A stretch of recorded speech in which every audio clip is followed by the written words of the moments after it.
So my perspective is, if we're going to make a color etching, I'm going to try to do it in as few places as possible. If you can truly prove to me that you need another plate, we will do another plate, but we need to have a strong amount of evidence. This is Platemark. My name is Ann Shafer, and I am your host. I'm an independent curator specializing in prints and printmaking, and it is our goal on Series 3 of Platemark to interview as many people as we can who occupy the wonderful world of prints and printmaking, the ecosystem, as I like to call it. Today's episode is with Julia Samuels, the master printer and founder of Overpass Projects in Pawtucket, Rhode Island, which is just outside of Providence. It is exciting to see younger shops like Julia's make their way in this crazy world and gain an audience and succeed. Overpass Projects came to the Baltimore Fine Art Print Fair, the first ever, last spring, and her booth was incredibly busy, and I think she did well. She certainly had fun, and so did we watching her. Listen to her talk about economies of color. She's on a tear to try and promote this idea that less is more and more can be done with less. Before we start rolling, 3 points of housekeeping. 1, my positionality. I identify as a cis-het white woman, and I use the pronouns she, her. I record Platemark in Baltimore, Maryland, the land of the Piscataway Conoy people. 2nd point of housekeeping, there is a support and donate button on the platemarkpodcast.com webpage. Click it for 2 options. 1, to become a monthly supporter at $5 a month, and the other to make a one-time donation. It is set at a fixed price, but there's a small button right underneath it that says change amount, so you can self-determine your donation. It will help us keep the lights on here at Platemark. It's a labor of love and takes a lot of work. And 3rd, any images that we talk about with Julia and shots that Ben and I took while we were at Overpass Projects in August will be available to you over at platemarkpodcast.com. What I didn't say was that Ben and I visited Julia at Overpass Projects together. We both happened to be on the East Coast at the same time and hooked up to go see her. So you'll hear him in on the conversation as well. All right, buckle up, let's roll. We are in Pawtucket, Rhode Island today with Julia Samuels of Overpass Projects. We are glad to see you. I'm glad to see you too. I know, we saw you in Baltimore in March, but summer breaks and everything. We're in Rhode Island, taking the chance to see you in person. We're in your shop, which is so fun. I love a shop. Welcome. Thank you. So our usual shtick is to find out tell us your name, what your business is, and what you love about it. Okay. My name is Julia Samuels. That's the easy one. Business, Overpass Projects. I'm a fine art printmaking publisher.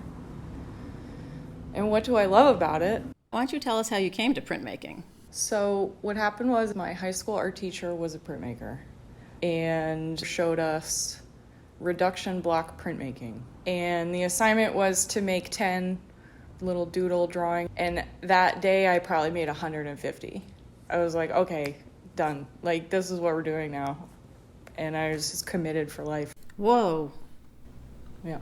It just clicked? Just clicked. There's so many things about printmaking that I love, starting with the marriage of the artistic expression with the chemistry, the physical nature of the equipment, the logistical hurdles. You have to be a real scientist and an innovator and a problem solver to manage or function inside a print studio. So I saw printmaking almost immediately as a combination of an artist and a scientist, and I was really into that. And then, of course, the social democracy of the whole scenario where you're making something in a multiple. I mean, I will go on and on about the politics of it and how important newspapers are and how important free speech and the First Amendment. I truly see printmaking as upholding that. In addition to that, the idea that your final piece of artwork is not a precious thing, the idea that a piece of art could be made so that anybody could access it, or that the artist could share it or gift it and not have to feel like they've lost. Painting, I love painting. I own a lot of paintings. I make a lot of paintings. they're very precious in that I can spend however much time on this painting and it's the only one. And maybe that's sort of a good thing, but I see it as, I don't want to say anything negative about painting, but I see it as in a way too precious. I want to be able to share. And you've seen me at the fairs. If I'm talking to somebody for a long time, like I'll give them a $20 print. Like I don't even care. And printmaking allows that, right? Anything less mass produced than printmaking, you just can't do that. You couldn't behave that way. But mass is a slight overstatement. Well, sure. I mean, the limited quote-unquote edition is usually between 25 and 50, maybe. But those other mediums, the default is a singular versus the default of a multiple. I mean, part of my point is like the things that are precious to me are my blocks. And the prints are cool. Interesting. But the thing that's to me is of real value are the blocks. But also, Ben and I have talked about this before, the whole idea of unique being better is a false hierarchy anyway, right? So we just need to switch people's thinking about what the nature of multiples is versus unique work. Like it's not lesser, it's just in a different column, I guess. We're also in a mode of printmaking where it is unique. I'm not making reproductive prints. I'm not making prints that are copies of paintings. There is no piece of artwork that I am copying into print. The print itself, while a form of multiple, the print itself is the original art piece. So is number 1 any more or less unique than number 5? My answer is they're both unique.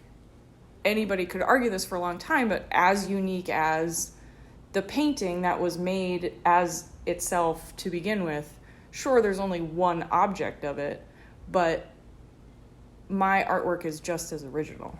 Yeah, I agree. At your shop, you make your own work, but you also do work with other artists. When you were starting Overpass, how did you think about that structure? Assuming I thought about it. I was just going to say, look at your face. You know, I think it goes back to how to get representation or how to get eyeballs on your work in the 21st century. You know, the idea that a gallerist is going to stumble upon me and find me and want to represent me.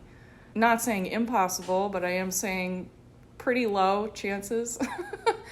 So if you're a self-representing artist, you're in one bucket. The craft fair sort of bucket. Etsy bucket. No shame. Make plenty of money that way. No shame. As soon as you start to do something like a print house, or as soon as you start to represent other artists, I'm living in two worlds where I'm an artist, but I'm also a dealer and somebody who's representing other people. So a question I get asked a lot is, where can I go to your gallery? Or, oh, so you run a gallery or whatever. And it's like, no, I don't, but in a public-facing way, I almost do. The Editions and Artist Book Fair, you can't just go and represent yourself. You have to have a group of people that you're representing. So I wouldn't say that it was in order to give myself a better platform. I have always wanted to do collaborative printmaking. I think there's something really special about that. Inviting other people to Overpass Projects was partly the goal to be able to qualify for the Baltimore Fine Art Print Fair or anything like that.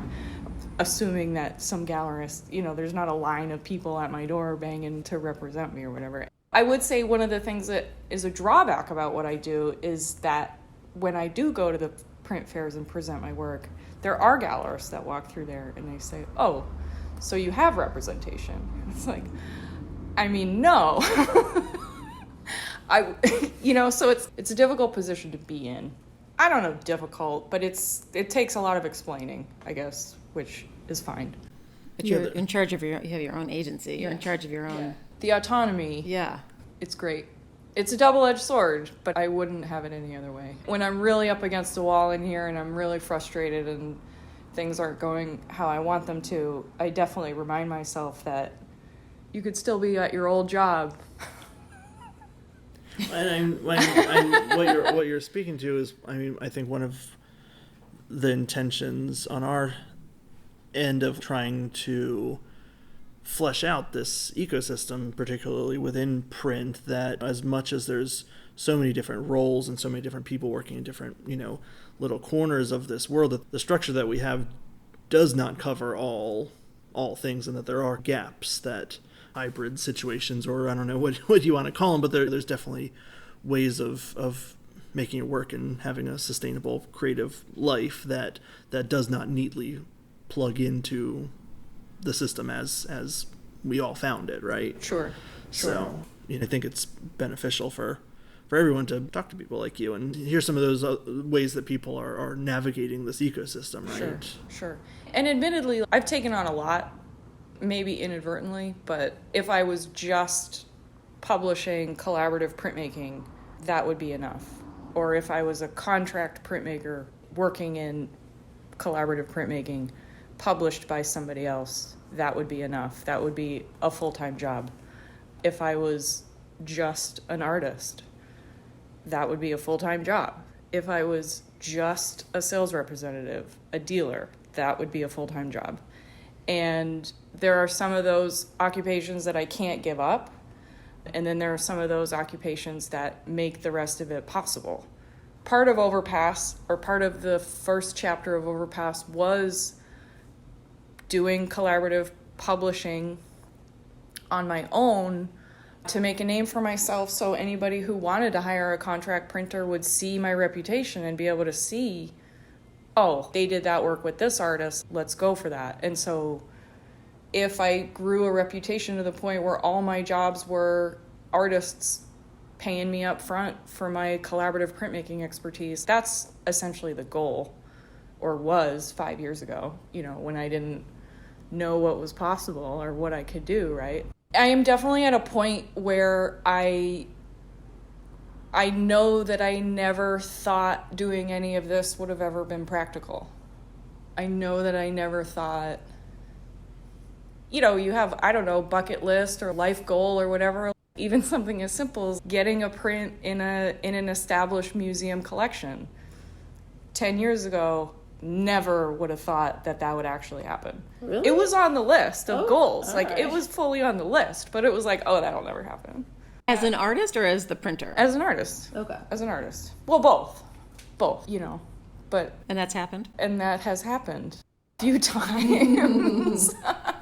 My stuff personally is at the Library of Congress, is at the RISD Museum, is at the Hood Museum, and a few others. Well, no, Wesleyan Print Collection, I think. That might be it. We have a long list of placements I've been able to make with the collaborative work that I do, which is very exciting. It's something that people who aren't familiar with print publishing or collaborative print work don't necessarily understand. We're both putting our blood, sweat, and tears into this.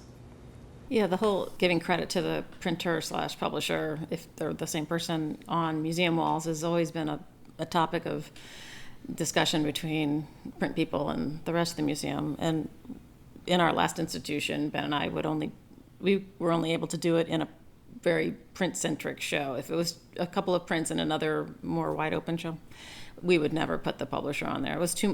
Felt that it was too much for the audience to take in. But meanwhile, perpetuating the singular artist genius kind of myth, which is something that the historians and curators I feel like a lot of the responsibility definitely falls to us to undo some of those myths that we came up with. And I was just at a museum this weekend where I had the idea they never sacrifice a line for the people that donated it. No, that's true. And some of those credit lines are really long. Or like how it got, which association or associates of which department, whatever, like that information's always on there. Well, that's why we're doing this podcast, because we believe that prints need more respect. Just as you were explaining that, especially seeing the result of a collaborative print experience is all the better, is all the richer and more complex and interesting and intriguing, having an awareness of all of the hands that went into it. Sure. You know? Well, and like usually when I send out an invitation to potential artists or potential Overpass artists, I emphasize the idea that the project ought to be something that neither of us could do by ourselves. I do invite printmakers to come work with me. I try to lean on people who aren't deep in the print world or aren't printmakers. But when I do invite people who have experience with printmaking, I stress I want it to be a project that you need me for, that we couldn't do on our own, that brings some sort of the Overpass flavor into, or that's maybe not really the right thing to say, but Amber Heaton, for instance, is someone I work with where she does a lot of letterpress and woodblock prints. She's done residencies at Center for Book Arts and stuff like that. So when I invite her in here, we're doing color etchings because I know that she can do color woodblocks and does do them on her own. And I love them. I represent them. You can go onto my website and buy one right now if you wanted to, but I didn't make those, and I'm not trying to tell anybody I did make those. But when she comes here, we make something that she couldn't do by herself. And etching's often that thing because it does require more stops along the process than wood cutting and acid and stuff. A little more overhead. A little more stiff. Yes.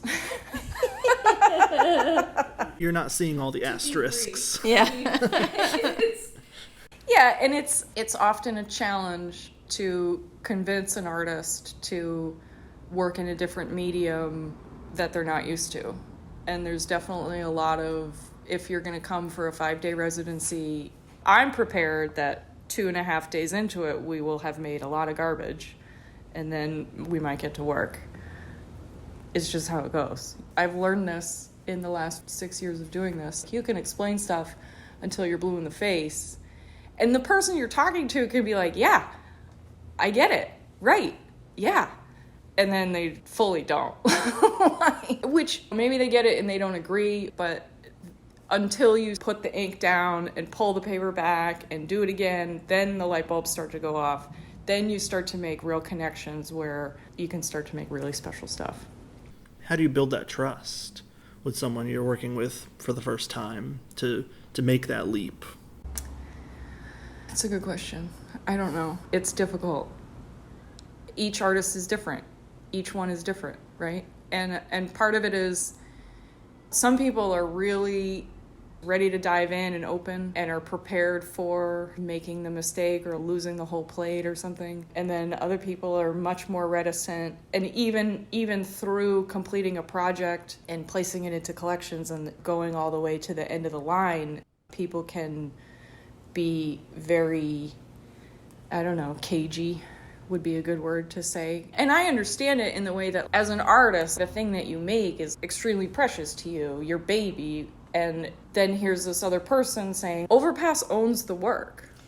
Well, depending on the deal you've struck with the artist, I mean. So there's a lot of trust that's needed, I could say. Some people are really open to it and in an understanding way that like, I can make something else, we're going to make something else, or even, this is going to work out. This is an opportunity for both of us. This is definitely going to work out. I've seen the other work that you've done.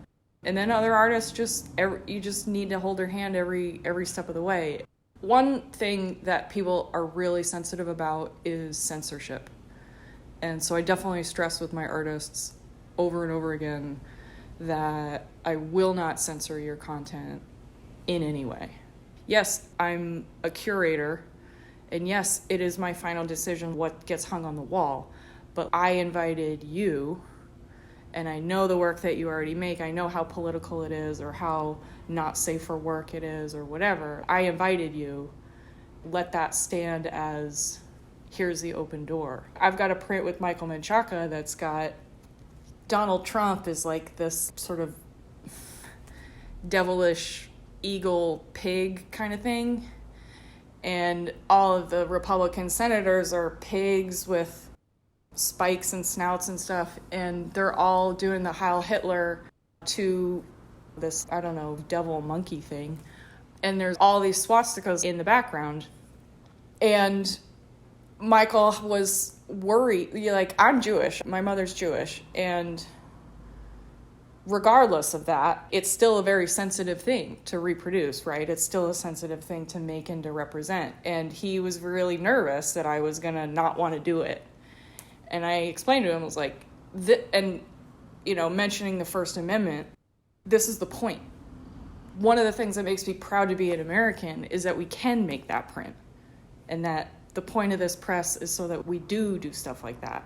So the last thing that I'm going to do is try to tell the artist that I've already invited, that I've already opened my doors to. It's like, oh no, that's too many nipples. Like, we can't do that. That's too many swastikas. Like, that's not allowed.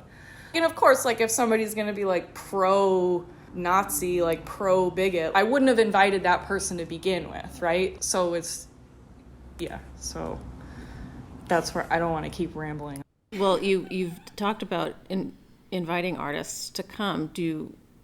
And I asked you this in another recorded session that we did that's on YouTube, you can find it, about how artists who you haven't worked with get to work with you, and if you are open to being approached as opposed to you finding them. I am open to being approached. But I will say the trust thing has to come. Okay, so like most of the artists I work with so far have been friends of mine previously to working with me. And if I have an artist from out of town, I'm having them stay in my guest room. And we're in here 24 hours, like we're face to face for 7 days in a row. So I gotta like you, like a little bit, right? Like it can be any kind of thing, but if you wanted to come for 2 days and pay a day rate to mess around in the studio, and then you take whatever, if it was a contract job, the artist would come here, they would pay me for my time, they would take everything they made, and that would be the end of the deal. Or they leave the plates and they hire me more to edition it or whatever. And I don't have to put anything on my website. I don't have to represent everything that I've made on Overpass. Also, I won't represent everything I've made at Overpass. If I do a job that's a contract where someone's going to pay me up front for my time, if they want it represented is half of the question, right? Do I want to represent it? So I always leave myself that option. Your work that I am most familiar with are your linoleum cuts of Streets of Providence and environs. And when I first realized that your logo was a full-blown rainbow, I thought, wait, hold on. So, and then when you come into your shop, there's a lot of color on the walls and lots of cool grids that look like tests and things. I'm fascinated by the idea that in your own work you focus mostly, I'm sure you do color, mostly in black and white, but really you're a natural colorist and it comes easy to you. This has always been a confusion for myself, in a way. And I will say the true logo is the black and white, and it's a highway overpass. Right. The rainbow is about its printmaking color ombre. Like, I'm not anti-pride at all, but like that's not what I'm trying to say. But anyway. I always ask myself, why linoleum cut? Why relief printmaking? Why black and white? And I think it's because it's harder. I think it's because I am a natural colorist and I do find it very easy. Not that it's unsatisfyingly easy, but that woodcut and black and white presents that much more of a challenge. I know that in my woodcutting studio, I do all my woodcutting at home. And so while I'm cutting, my mind is always saying stuff like, why are you doing this? Are you sure you have to do this? You know, what made you think, I'm always trying to answer those questions for myself. I definitely know that in woodcut, forward is the only direction. So if you're and forget about printmaking, if you're in painting, if you're in drawing, the medium is plastic and you're going back and forth, and that opens the door for indecision. And I'm somebody who is tremendously ambivalent. And so when you force yourself to choose, cut it or don't cut it, this is what I find most difficult about it. Not only do you force yourself to make a decision, black or white, yes or no, once you've made that decision, you can't go back and say, oh, I'm going to redo it. Forward is the only direction. Do it or don't do it. And I think that is a hard place for me to function, and I think that's probably one of the reasons why I don't know, I feel like I sound like a crazy person explaining it like that. You sound unusual to me. I mean, don't most artists find the thing that they're good at and stick with it? And You're saying I'm not good at it? No, not at all. Just that you have set a road of challenges for yourself with lots of... So I don't like to say this to people, and I sound really pompous when I say it, but I'm really good at a lot of things. I chose this, I mean, I also feel like in school there is a focus on, formulate a brand for yourself, formulate a style for yourself, be sure of what you are and where you're going and what you're doing and what you look like, and don't confuse people and blah, blah, blah, blah, blah, blah, blah. And, if I'm ambivalent, I'm also didactic. My point is, people are going to know it's you. Telling a 20-year-old student that they have to formulate a style and live in that style forever, that's ridiculous to me. It will be evident. I definitely feel like I can do both, or I can do all of it. I understand what, especially in presenting the work and trying to, if you're having a studio visit with somebody and you show people work from 6 different movements, it's very confusing. And it's better to just choose one and go with that one hard. But that's not how my brain works on the inside. You know what I mean?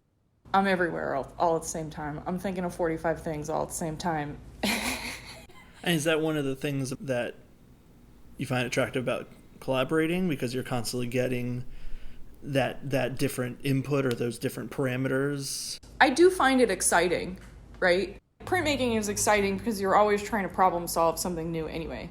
Working with a different artist is exciting because, same thing, everybody holds the medium a different way, everybody manages the medium in a different way, everybody's goal is different. Figuring out better ways for individual artists to work, or how the technique needs to alter to fit the vision, that stuff's exciting. Printmaking is exciting in that way that it is always different even though it is the same, it's also different every time. I will get bored of a certain process or a certain trajectory and then come back to it. The last large woodcut that I accomplished, I started it, worked on it for like a year, and then didn't touch it for 8 months. And definitely did other stuff, definitely made other linoleum cuts and made other etchings and made paintings and did collaborative work with other people, but didn't touch it, and then finally came back to it. It ebbs and flows, right? I would be pretty sad if I had to choose one thing and only do one thing. I said that you were doing linoleum cuts, but then you started saying wood cuts, but then you went back. I use them interchangeably. Do you? I mean, I have I know obviously I know the difference. In talking about my own work, I generally use them interchangeably. Huh. So what are you doing in your own work? The medium you're carving into is? Linoleum. I did a lot of carving in MDF, which we won't do that anymore because it's really toxic. It's really hard.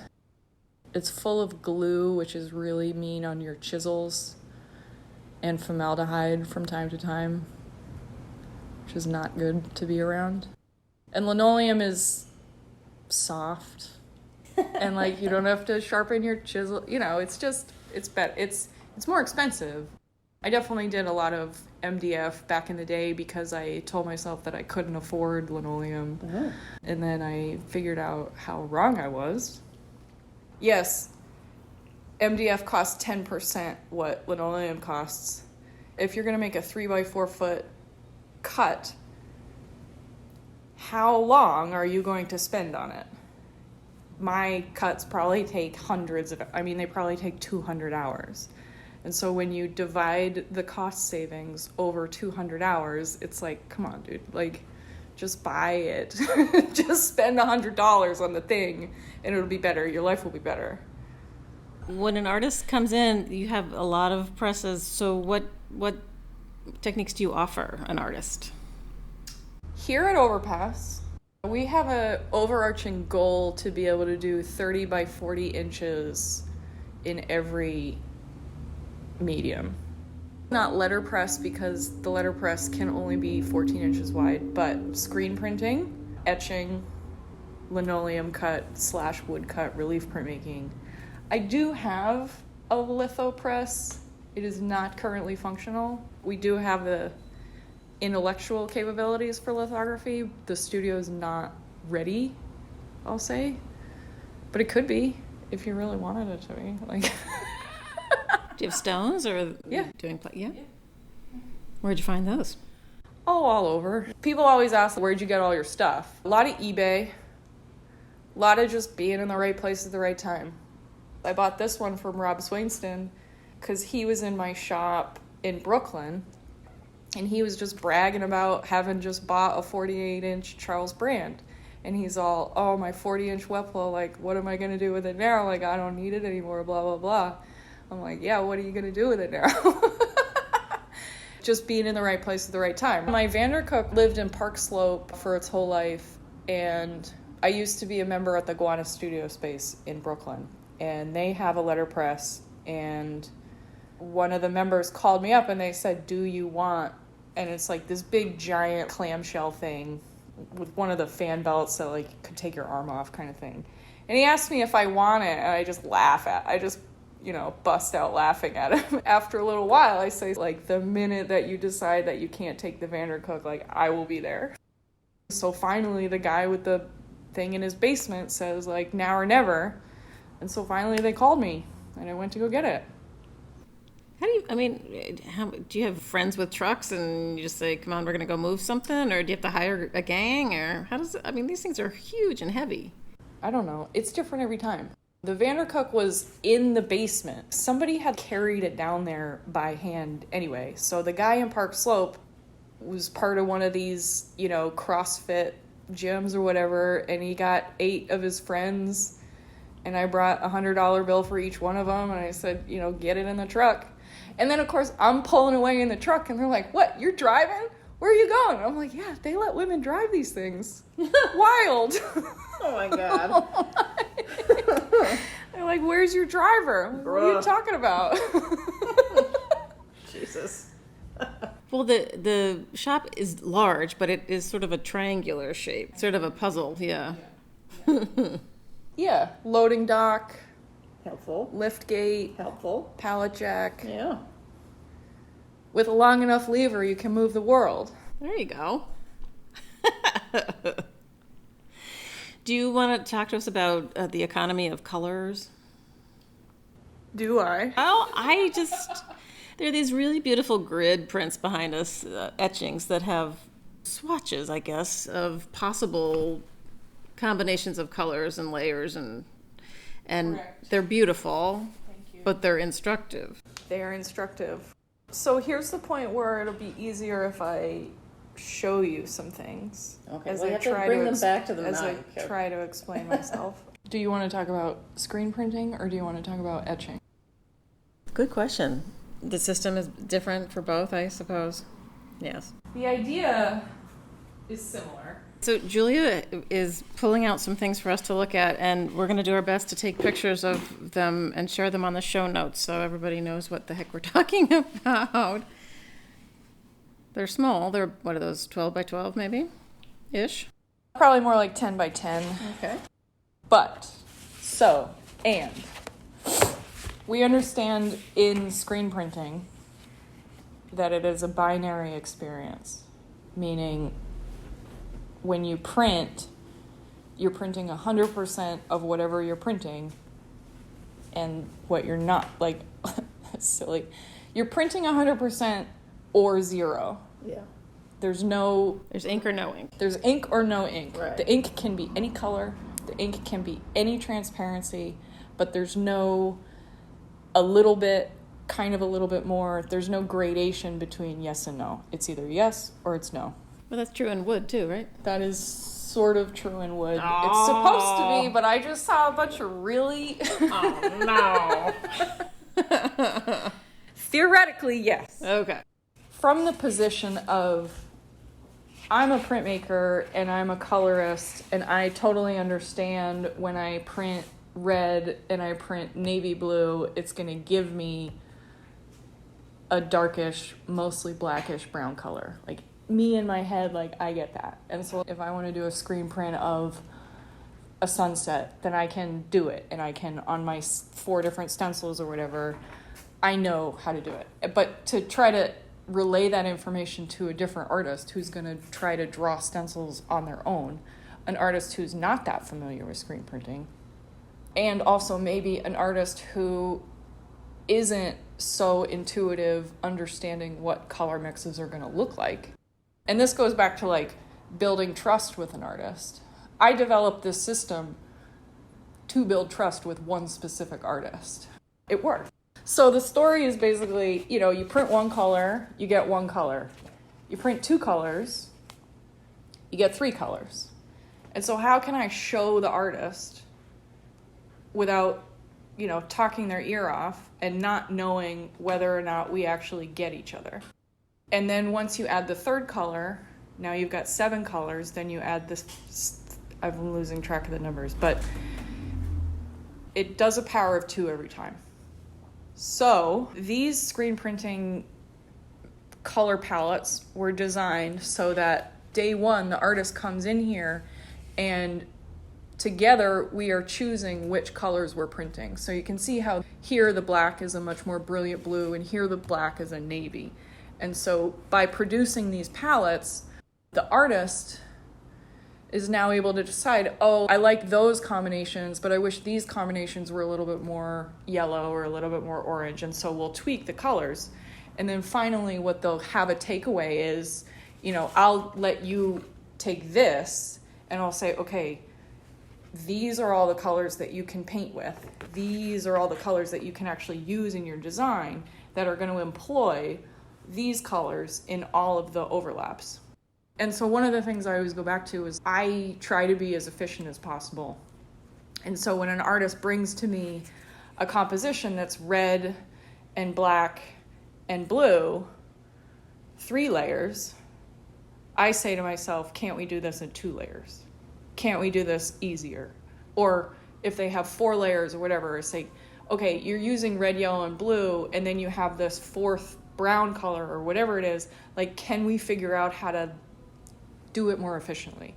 Or on the other side of it, if I'm going to print 4 colors, promise me you're going to use all 16 colors, because why leave some in the dust, right? Like, if you're only going to use half the palette.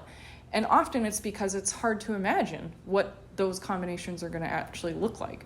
So this system, I designed it to be able to work with Michael Menchaca so that we could have a very literal visual representation of what the different mixes are going to look like. And what it has turned into is, in screen printing, it's the starting point for every single project I work on.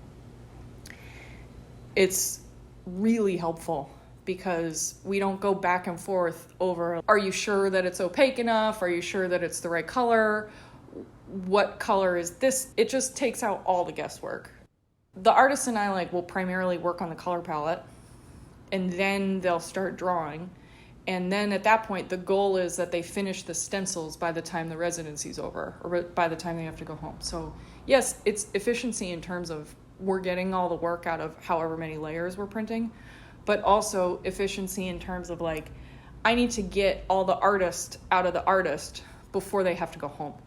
If I have this proof-approved color palette and then all the stencils, that's enough. You don't have to be here. I wish you were. I like it better when you're here. But also, it's fine if you can't stay. Within the collaborative print world, we use the language of translation and, an artist's changing mediums, yada, yada. And you're really wonderfully providing, a dictionary, right? You're providing a glossary, right? Yeah. And so it's a way to communicate, right? Exactly. This may sound super elementary to you, but I have a feeling that there probably are a couple of listeners that don't exactly understand what the color separation, stencil, how does an artist make a drawing in color? How do you separate it into the 4 colors that you're going to use? Do you do it in a computer? How does that work? Everybody's different. A lot of artists are starting in the computer Ah. with their drawing, like, David Hockney drawing in the iPad kind of thing. A lot of artists begin in the computer, and if that's the truth, then it's easy, quote, to Photoshop, sort of magic wand, select, pull out which colors ought to be in which stencil. So now you're a Photoshop expert too? I mean, I hate Photoshop. You have to be. Jesus. Tell me what I can't do. Okay. No, that's the best way to get me to do something, is tell me I can't do it. Oh, good to know, everybody. And even working for Andrew, like he for his autobiography of the garden, the engraving plates needed to be steel faced every 20 or 30 impressions or so. Talking about Andrew Raftery, right? Yep. Okay. Providence artist who did a fantastic set of transferware engravings on dinner plates that Julia was the printer on. My mentor and supporter and number one champion and fairy godmother, and He's amazing. so I printed his autobiography of a garden in this room on that press. And the plates needed to be steel-faced about every 30 impressions. And I thought steel facing was supposed to hold up forever. I mean, well, okay, so autobiography of a garden is engraving printed not on paper but on glaze, not with ink but with glaze. So the ink, quote, the ink wasn't ink, as I said, it was glaze, but it's made out of some pretty abrasive stuff that is much more abrasive than ink, so the steel facing wears away much more quickly. Gotcha. And is also the reason why we steel faced at all, because if the steel facing is going to wear away very quickly, then the copper plate is also going to wear away very quickly. So, And it takes them 10 years to finish the project, so you don't want to screw it up. listen. when he told me that he wanted me to print his project, I was like, me? Are you sure? He's like, oh, you'll do great. The first round, I drove up to Wingate Studio, and Peter helped me do the steel facing on the plates. When it was time for the second round, Andrew was basically like, well, why don't you set it up at Overpass? And I was like, well, because I don't know what I'm doing. And he's like, oh, you'll figure it out. Oh, you can do it. I love you, like, Andrew. okay, if you say so. Can I back us up? We've talked. Sure. We have the figure in your life of the high school art teacher who was a printmaker, and we have Andrew Raftery, who was graduate school mentor, and you could have done anything in those intervening years. What was it about art? What was it about printmaking that made you want to go to art school? What can you? What did you know that was always an option? I mean, a lot of people have no awareness that art is anything but a nice hobby. I definitely recognize that thinking that art school was an option is a point of privilege. But at the same time, I honestly didn't think I would ever have a career in art. And I think the briefest way that I can answer that question is I knew that I couldn't not pursue art.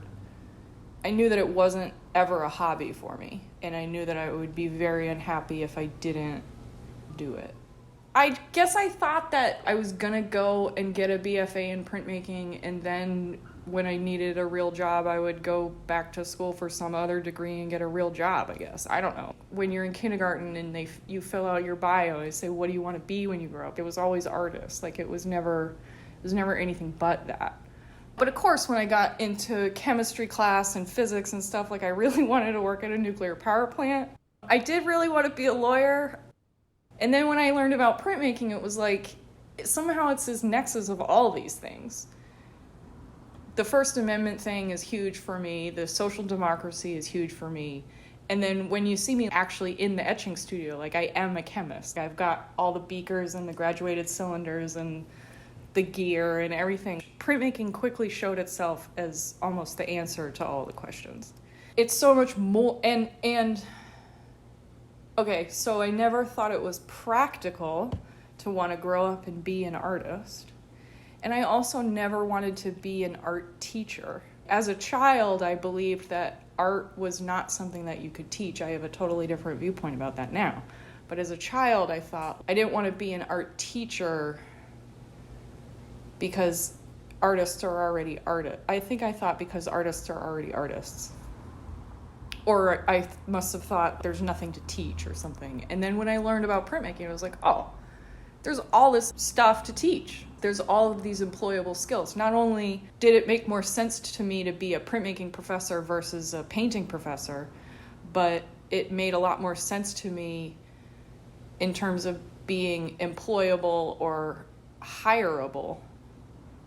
Was there a moment where your eyes were open to that transition between an artist who uses print? When did you learn about all these other roles, like the collaborative printing, or going beyond an artist whose medium is printmaking? I mean, it must have come from...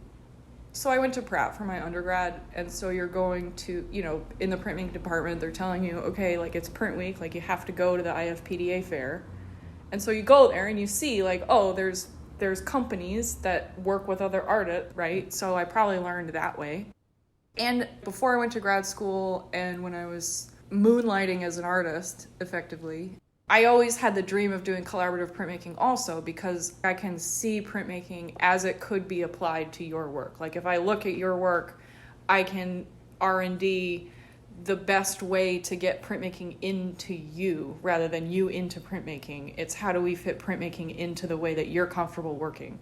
So I did several compositions with artists on a collaborative basis before I was ever a company, before I had an outlet to represent anything. I would see some friends drawing and be like, oh my God, that has to be printmaking. We have to do printmaking. Let's do printmaking. I see people fly by on Instagram and I'll DM them and be like, we need to talk printmaking. There are definitely people who you're like, why aren't you making prints? Yeah. It's because they don't know how, or they don't know that they can, or they don't know that people like us are out there. And, sometimes they don't want to. Sometimes they just like it the way that it is, which is also fine. But I always feel like those people are mired in that hierarchy nonsense of unique and painters are better and, all that stuff, which we could talk about, but we won't. There's some secrets that Andrew has given me for sure. The list of museums that own my work right now, and not if they were paintings, they wouldn't. Tell you that much. And maybe that's just because I've been shown the ropes in a certain way, but I think that, I don't know what I'm trying to say, but I'm going to guess that a museum has a lot more storage in the room full of flat files than they do in the stacks and the racks for all the other stuff. And I'm not, I have no idea about budgeting in terms of which department gets more of a budget for new acquisitions, but it's doable from my position to get, Princeton University just acquired a large suite of printmaking from Overpass Projects. I don't know what it's like for painters and sculptors, but I don't think it's easier. The thing that I think is so cool about a project like Andrew's or the prints that you've been able to place in institutions is that, that when the print people see each other, we're all like, oh, did you buy the plates? Yes, I bought the plates. That was, we all have this shared vocabulary, images and, nomenclature and all that stuff. And because we're all the underdogs, we all know each other. So, but, it's... And because they're multiples. Right. It allows for multiple places to have them. It's not you're not in that binary of if I have it, that means you don't, which is beautiful on logistically to metaphorically. And, and we definitely, Anne and I talked about in season 1, go back, keep scrolling, that print departments often are in a unusual position within a museum to be able to acquire faster, younger, sooner. You can acquire something, and if it goes into a box for 30 years, a lot of times that anecdote is said as a negative, but as the as the receiver of that history, every week you'd be in a box and be like, thank God they got this 30 years ago, because we would never be able to get it now that that person has been approved and accepted. And okay, so you went to undergrad, you were fortunate enough to be in New York and be witness to the awe of New York Print Week. Well, and it's not just Print Week either. We got to take a tour of Brand X or Harlan Weaver or where, even Robert Blackburn. Like, you get to see these places and you get to, and something that was really fun about New York is that it's honestly demystifying in this way of, like, you meet these people. Like, I've met Chuck Close, I've met Kiki Smith, like, I've met these people, and you tell your parents, like, I met Chuck Close, and they're like, who? But, they're right across the street. They're on the subway too, I guess. I don't know what my point in saying that was, but seeing the work at the print fairs, visiting artist studios, visiting printmaker studios, it gives you this perspective that it's achievable, that these people are human too, right? And so, like, yeah, like, this is my dream or my goal, and here's a human being actually doing it. So, like, what makes me think that I can't do it, right? And that started in New Hampshire too. Like, I was really lucky to grow up in the school system that I did, where, that's another podcast, but New Hampshire has a long history of poor funding decisions in terms of education. And I grew up in a pretty rich town and had a pretty rich public school where even doing art once a week in elementary school is a privilege and is a thing that not nearly enough students get to enjoy. So, and my mother too was taking me to MFA Boston, or like even taking me to the theater or the ballet or anything like that. Just being exposed to the existence of art and artists just opens your eyes to all the possibilities. Like, it's not just in a history book, and it's not just people from the 14th century hung on the inside of the museum, but it's actually people today also, and they're right down the street. When did you open Overpass? Officially founded in 2015. So finished Pratt in 2007, finished RISD MFA in 2015, immediately started building Overpass. The following year, 1 year, install, start projects, whatever, that fall was the first EAB fair. Wow. And I had the big Rhino, and I had one Michael Menchaca, and I had one Haley Hughes, and I had some of my prints. And it was a huge reckoning for me, because like I brought my prints because I thought that I didn't have enough stuff, and they sold, and I was like, holy shit. And like you just never I don't know, maybe it was my dad is too snarky growing up. It's like, oh, that'll never be practical. You like just get it in your head that it'll never be practical and it'll never work out. It's like, all right, like what one guaranteed way to make sure it never works out? Don't try. Like, don't even try. And here we are. And it's just been one thing after another. If I had ever sat down and said, okay, this is what I'm going to do, like, there's no way I would have done it. Worried about money or financial security or whatever. Up until grad school, like, I always had a job, and I would have studio visits. People would say, like, what do you mean you're not a full-time artist? What do you mean you have a job? I'm like, are you joking? Like, I gotta pay the rent. I don't know what you're talking about. But it has turned into one thing leads to another, one thing leads to another, one thing leads to another. So, like, writing an 18-month business plan is worthless, because you have no idea what's going to happen. I have no idea what's going to happen. And in this business, one sale is the difference between paying the rent and not paying the rent. One sale is the difference between paying the rent for a year and not paying the rent. You know what I mean? Like, so to hang your hat or to worry about the budget forecast, it's just a waste of time. It's just an absolute waste of time. You couldn't predict it if you tried. I used to be much more fiscally responsible, let's say.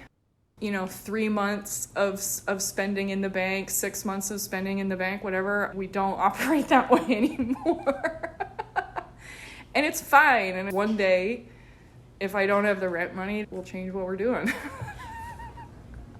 And then on top of all of these various hats, you also do teach? I do, yeah. What would you tell your younger self about the role of an art teacher that has changed? You said that that your philosophy has changed from your younger self. You didn't think there was anything to be taught. Oh, sure. Oh, yeah. No, there's loads. There's loads to teach. Well, and it's such a naive point of view, too, because I probably told myself as a 10-year-old, there's nothing to be taught. Where, like, even just primary color theory, red, yellow, blue, or, like, you have to put gesso on the canvas before you can put paint on it. Like, anything like that, there are definitely things to teach. And just because I think it comes very naturally, or because it comes very naturally to me, doesn't mean it comes naturally to somebody else. And I will also say that my view on the idea of talent is significantly different. Where it's, Chuck, I hate to keep bringing him up, but Chuck Close says, what was his quote that says, people wait for inspiration, everyone else goes to work? Gets up and goes to work. And it's, talent is 5%. Talent is 3%. You have to get up and go to work. You have to do the job. And this is what I say to my students. Like, what do Beyonce and Tom Brady have in common? They get up and try again. Are they the best? I mean, are they the best? Why are they the best? They're the best because they don't stop trying. They don't stop working. And I tell my students, you fail when you quit. And here we are. So talent, so work ethic, but practice. Everybody will tell you that practice makes it better. So am I the best linoleum cut artist in the world? No. But am I way better than I was 20 years ago? Yes. And if I keep doing it every day, will I continue to get better? Yes. Everybody starts somewhere, and you practice, and you're dedicated, and you move up or forward or something. Even Andrew Raftery's Autobiography of a Garden, again, like, we know him to be an exquisitely talented engraver. If you tried to guess which order he carved the plates in, you can tell he gets better. He gets better. I definitely know that watching him do that, like, I didn't literally watch him engrave his plates, but, I'd print one plate for 4 months, and then he'd show up with a new plate, and I would print that one, and you can see the progression. So to confirm the idea that even at a later stage in your career, you continue to improve because of practice and dedication.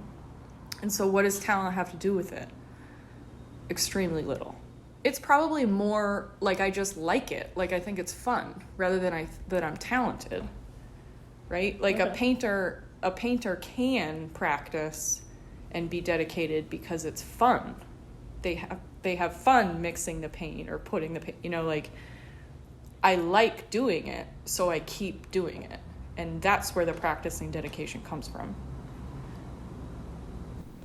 But the starting point has to be a little talent, right? No? Okay, all right. Well, I mean, I teach a drawing course, and basically I tell everybody, the first is, and it's like super parochial, but like the first assignment is draw your favorite shoe. And then the last assignment is draw your favorite shoe. And so on the last day, we hang up the first one next to the second one. And the question is, do you see an improvement? And that's all I'm looking for, right? Okay, someone's a few yards farther down the line than somebody else is. But that doesn't mean the first guy can't catch up. No, but when you're a kid, most of the people I've talked to and asked, when did you know art was a thing? Well, I was good at it as a kid. I could make the thing look like that thing. And so you get encouragement from your teachers and your parents, and I think there's some little sort of push you get there from that initial being able to render something. Sure, I agree with that, but my point is that doesn't mean that if the other student got the same positive reinforcement, that they couldn't also achieve the Sure. same or better. Right. Yeah, I go with that. the variable there feels more on the grown up and how they navigate that situation. And like teaching an art class at a university where the most of my students are not going to be artists. My main goal is generally, even just to teach them that point, is that if you practice, you'll get better. And I like to teach in a way that I hope I'm teaching life lessons that if they try to put 2 and 2 together, they can apply them into other facets of their life. Don't give up just because it's hard. Like, don't quit just because you don't know where to go. Have some autonomy and be a little bit innovative and try to experiment. And if it doesn't work, try it again. What does Tom Brady do? He tries again. He gets up and tries again. You ever listen to a press conference, Belichick and Tom Brady, the reporters always want to ask about what went wrong during the game, what went wrong. And they always say, on to next week. We're looking at next week. Good answer. Yeah. Okay. Have we asked her enough things? We didn't even talk about etching. Shit. Well, yeah, so the screenprint color overlay mixy thing, palette that you give the artists is one area. And I assume that something must change when you switch to etching, but the end goal is the same of producing a palette for the artist to use. Sure. The short answer is yes. The long answer is I have stumbled on a body of work that more or less originated here, but has become something else. So, like in screen printing, where you want to have a visual representation of what the artist will get so they can set expectations and they can design based on what you've provided. I like to do the same thing in etching. So first thing you asked was the basic difference. So the basic difference, forget about plate making, equipment, printing process, acid, material, whatever. The basic difference is, which is a lot, but the basic difference is in screen printing, it's binary. It either prints or it doesn't. In etching, it's variable. With one plate, you can get a tonal range of any one singular color using aquatint. Okay. We can talk about silhouette and cross hatching and line etching, and this is next year. But this year we're working in aquatint. So aquatint is the powder dust ground that falls on the plate that allows you to create a dot screen so that you can get a patch of flat tone rather than a line or an incised whatever or a stippled dot or something like that.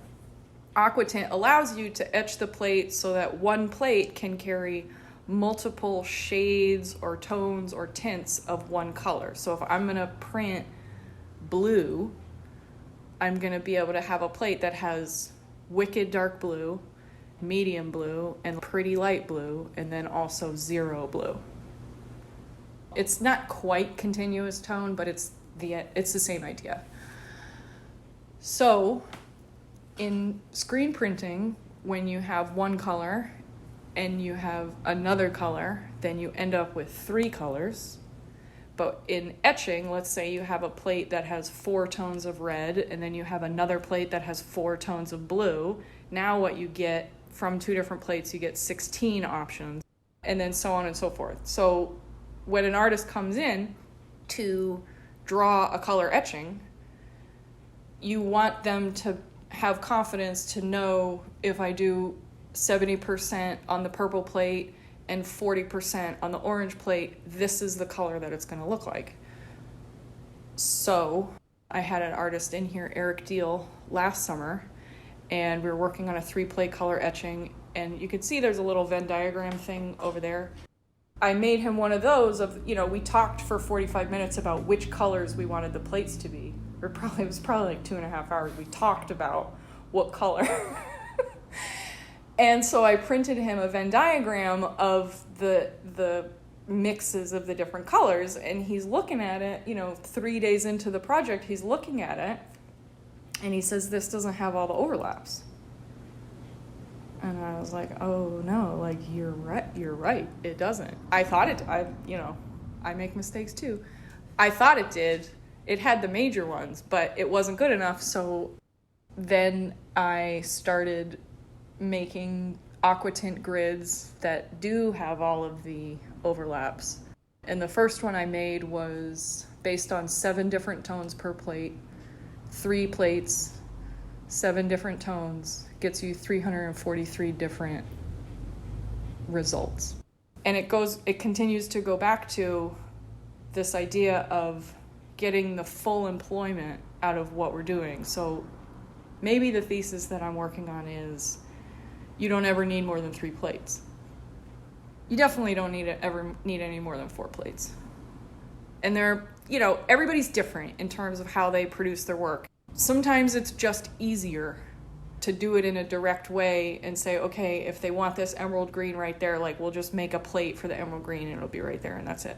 But it crushes my soul a little bit to make a plate and not make a marriage color, not make another layer out of it, right? So my perspective is something like, if we're going to make a color etching, I'm going to try to do it in as few plates as possible. If you can truly prove to me that you need another plate, like we will do another plate, but we need to have a strong amount of evidence. And I really do like a certain obtuse color mixing in a way where you result in colors that don't necessarily fall in line with what you would think they would be. Like with Eric Deal, I have one print that's a really bright orange and it's a blue. You think blue plus orange complements equals brown. There's so much green. There's so much green in the print, and it's because you can figure out how to fake it. Orange is red and yellow, right? It's a teeny tiny amount of red that actually makes it look orange. So if you understand the ink more on the recipe rather than what it actually looks like, then you can understand how orange plus blue actually can make green. Does that make any sense? Because it's like mostly yellow, and so like the little tiny bit of red that makes it look orange. When you do mostly yellow and a little tiny red plus blue, that's green. Okay, great. It's a little muted, like it's a little lower chroma. So I've been working on all these color grids. So I made the 343 color grid thing, and so the idea there being the artist gets to choose the colors it's printed in, and then we print, and then you can see the range of everything you need. The funny part is that I haven't even actually used it that way. I used it up there to make all those swatches, but I made an edition of it in just like the most beautiful rainbow that you've ever seen. And, they sell, like we just sell it like that. So I haven't needed to use it as a tool yet.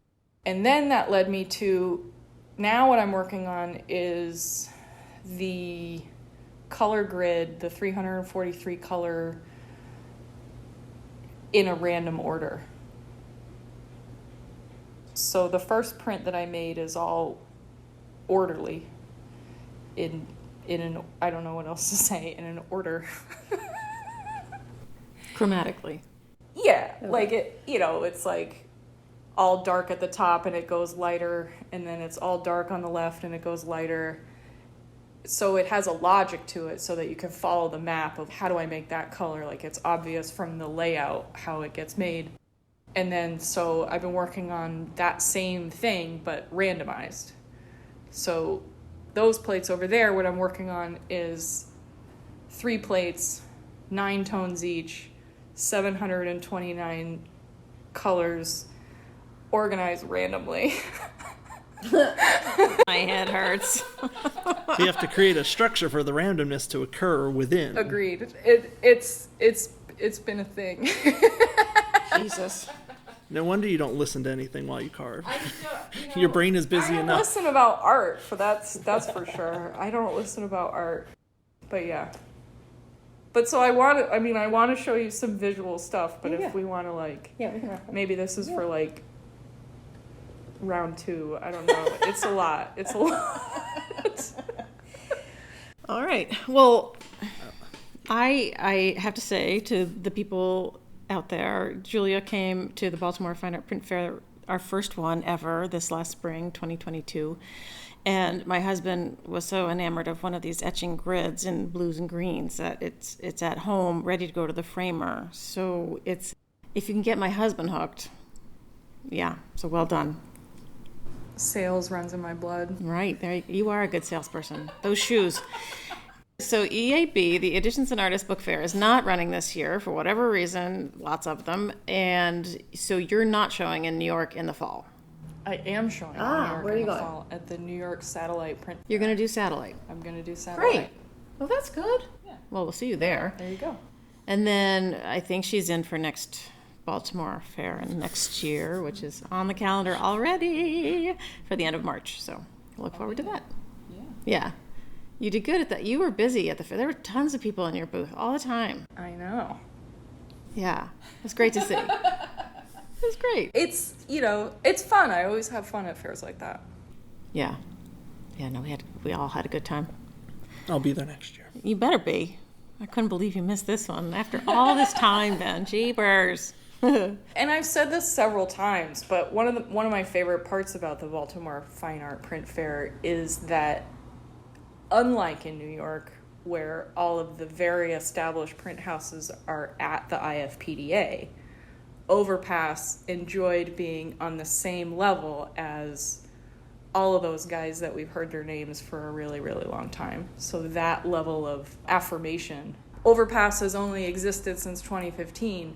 I didn't feel out of place or like I was too young or inexperienced or like I didn't belong. So that was a big, with Gemini across the street, and then I feel like I belong here is really a big reckoning for me. It was trying to trade him some of my work for an Ed Ruscha. It was like, it's above me. Like, maybe they'd go for it, but I'm not allowed to make that decision. Nice. Wait, that's an idea. We should have a little print exchange in the back room. See what we can come up with. Oh, that's hilarious. It was a pleasure to get to talk to you. Absolutely. Yeah, thanks for doing it. Thanks for having me. Of course. Yeah, it's always a pleasure talking to you, smarticles. Yeah.